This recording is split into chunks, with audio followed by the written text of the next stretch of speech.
Have you been looking for a way to stay focused on your goals and grow your MSP? Accountability groups from RocketMSP can help. We offer weekly accountability sessions that meet online with a group of your peers. Your success begins with accountability. Go to www.rocketmsp.io to join your accountability group today.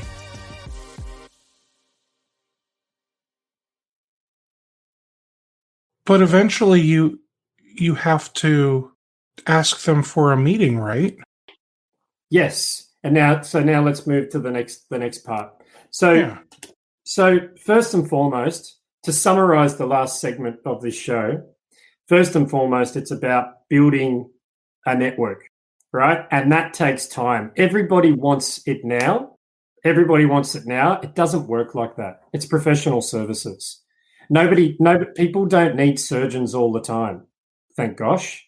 Right? We don't need surgeons all the time, but they'd like to know who the best surgeon is in the field if that problem ever arises for them.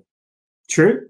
Absolutely. And not actively looking for that because no one's thinking, oh, I can't wait to get cancer to go and meet that surgeon. No one's thinking like that. But the more people that know that you're a cancer surgeon, the better. The more people that know that you're an IT professional that knows what you're doing, the better. So to summarize the last part that we're talking about, it's just about building networking, getting your name out there, being a person of value, being useful, being helpful, right? That's it. I know it's not what you want to hear, but it's that's not. it. And that can sounds like a lot of work. Yeah, funny that. Yeah. So and work is exhausting. Yeah. Well, you know, I wish someone told me this when I started, that, you know, James, you're going to be you're 23 years of age. I know you want to build and scale a business and, you know, at the time I thought, build, scale $1 million. Great. You know, I thought that was great. The truth is I wish someone just told me, listen, this is 20 years, but it's going to be a nice 20 years of getting to know people and meeting people and building relationships. And, you know, some of my clients today, they're family friends. I'm sure some of yours are too. And so it's not about just go. It's about network, and people will come to you. They will. They definitely will. So that's your first part, build network. The second part is campaign, right? You have to have an offer. You have to have some sort of offer. People are sitting there waiting, like, why hasn't John called? I took him to lunch a year ago. He still hasn't referred me any business and he still hasn't bought anything, because you have to make offers from time to time. Why do you think every time you walk past a business or every time you turn on the TV or every time you open your browser, there's an offer? There's something. And that's because businesses know that in order to catch your attention, they have to offer you the opportunity to solve a problem. True? Businesses don't your brand is fine. So network, brand, personal brand, business brand, that's all great, but you need an offer. And so, I mean, I don't do a lot of this stuff anymore, but what I would say is, there's the most common ones are the cybersecurity audit, the backup audit, the disaster recovery review, the productivity assessment, the licensing analysis, and so on. So having something that's going out to your network every month, ideally, is a great way for them to say, oh, that's right, that's Steve from Taylor IT, and oh, that's right, he did mention something about backups, and now he's got an offer. And so I might take that offer. I've got a bit of time. I'm going to take it. And that's the meeting. That's where the meeting comes in, Steve, because they've found something that you could do for them right now. And they might not do that this time around. You run that campaign again in a few months' time and try again, because they might have just been busy. Eventually, you wear them down. That's campaigning. Yeah. So eventually we get to a point where we ask for a meeting now. Yes, of course you do. So I had a marketing mentor and coach years ago, and he always, they're marketers, pixie dust. But anyway, marketers have some good tactics, and one of them is that this whole concept of give, ask, give, ask. It's like a rhythm that you've got to get into your mind. And so give is, hey, Steve, I found a really great article that I thought might be interesting for you. I know you love making podcasts. I found a really great article that I thought might be helpful. Check it out. Hey, Steve, I found this book and I bought you a copy. I think that's really relevant to your industry right now. One of the biggest deals I ever did was that I took a marketing book to a business that was very analog, a very, very traditional blue-collar business, and I bought them a Gary Vee book. I bought the CEO of Gary Vee book, and I was like, this has been really great for me. Bought him the book. That relationship has flourished year in, year out. It's gotten bigger and bigger and bigger, and it all started with the book. It all started with just buying them a book. I'm thinking about you. So give. And then the ask is, hey, would you mind if I take you for a coffee and just talk to you a little bit more about what it is that we do? Or, hey, check out this offer that we've got this month. But it all starts with giving. Sorry, I got distracted. Somebody just texted me a newspaper clipping, and it's got my son in it. Oh, wow. That's awesome. In a good way. Not in a... it says wanted, dead or alive across the top. No. So yeah. So here's where it gets extra. Oh, no, good. It has a caption. Because I was going to say, like, some of these pictures, so my wife... she helps the homeless every month. Right. She goes out, like there's this group of people, they like make a home cooked meal. They take it out to like the hood in Akron, Ohio, and they give the homeless, they went out, they bought a former Boy Scouts trailer. So now they've got this huge trailer filled with like clothes and backpacks and supplies. That's so awesome. Yeah, so they get all this stuff donated to them, and so yeah, it is really cool. But I just remember there being a picture of our son Ulrich, and he's like carrying a box of supplies, and it kind of makes him look like he's homeless.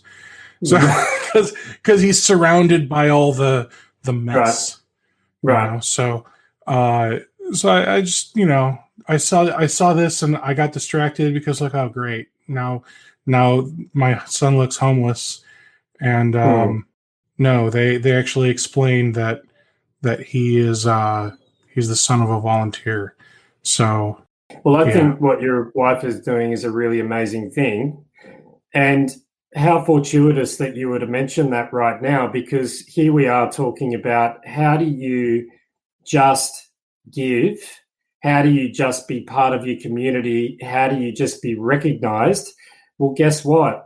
Like, I know your wife's not out necessarily selling anything, but what's one way to fill your time and capacity whilst also having community leaders who probably run businesses, probably have needs of some kind, or probably know people that do? What better way than to establish a profile? So going back to we're back in the other example, because actually you can go to any market. I'm not a marketer, Steve. I mean, I'm okay at it, but I'm not a marketing expert at all. Sales, we're going to dive into. I think I know a bit about sales. But one thing that I've learned is one thing that I'm good at is just going out and building as many relationships as I can. It's automatic.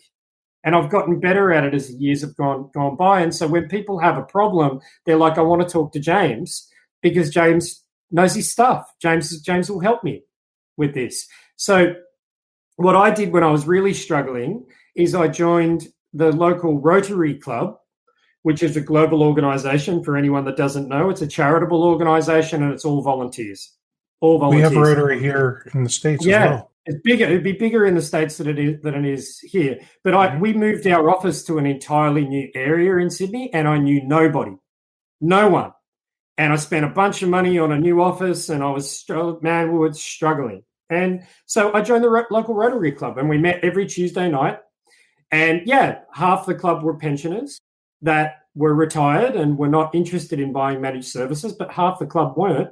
And we had dinner every Tuesday. I can still link back several of my clients to those days where I was a member of that Rotary Club.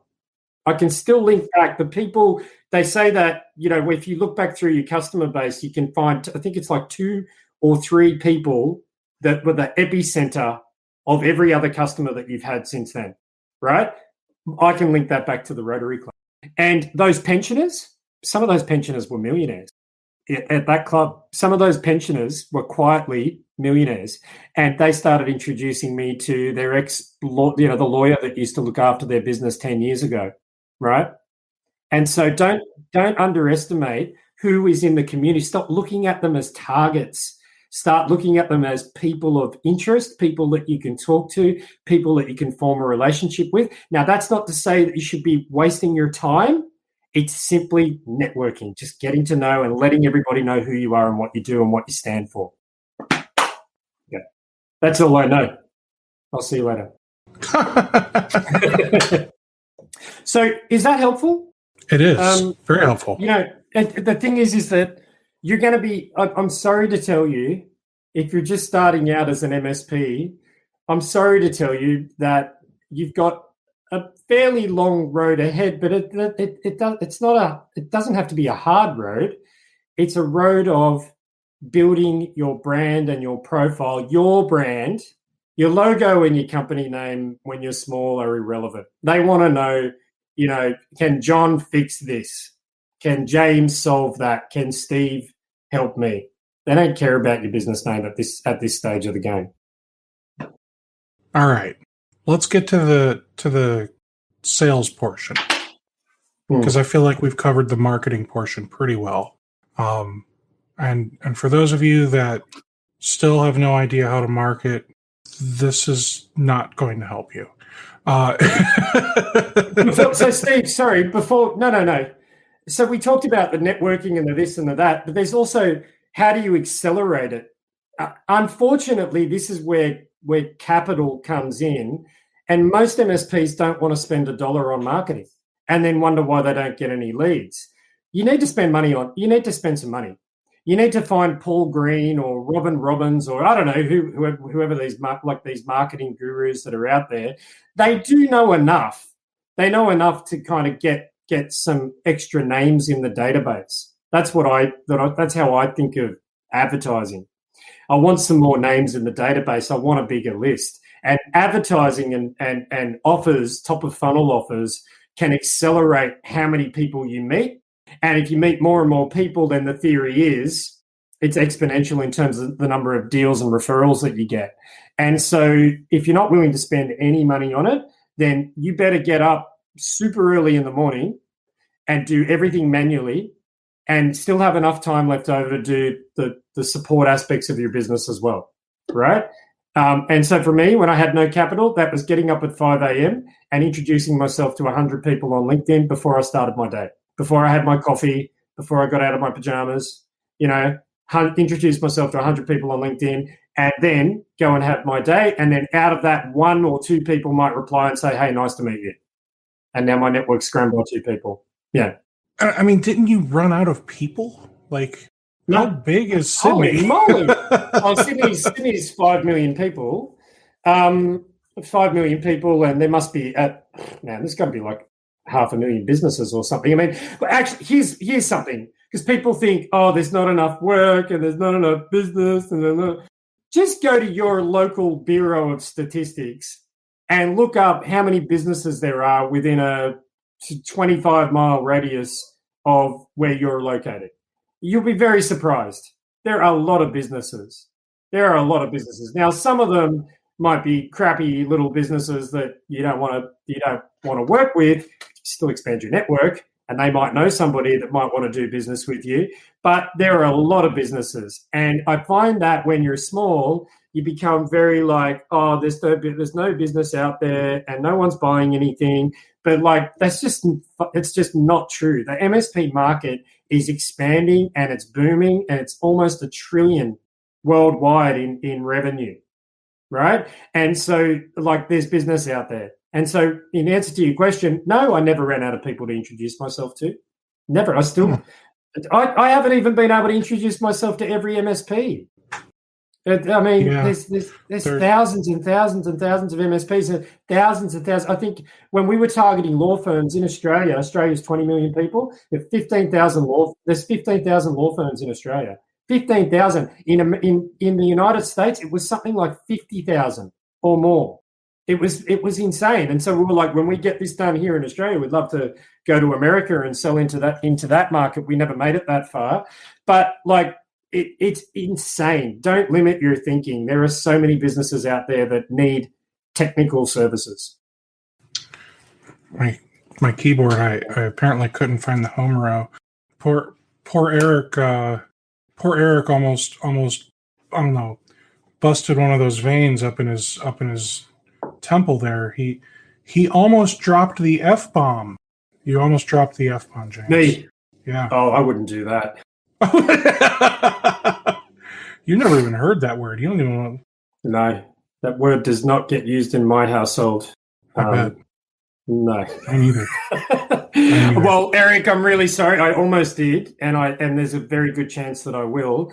And I'm actually off camera. I'm fairly well known for expletives, but I'll try to keep it tidy. It's how I express myself, because I just think that they're just such there are times that these words just have to be used. Hey, thanks for listening to part 2. Be sure to check back tomorrow for the next episode.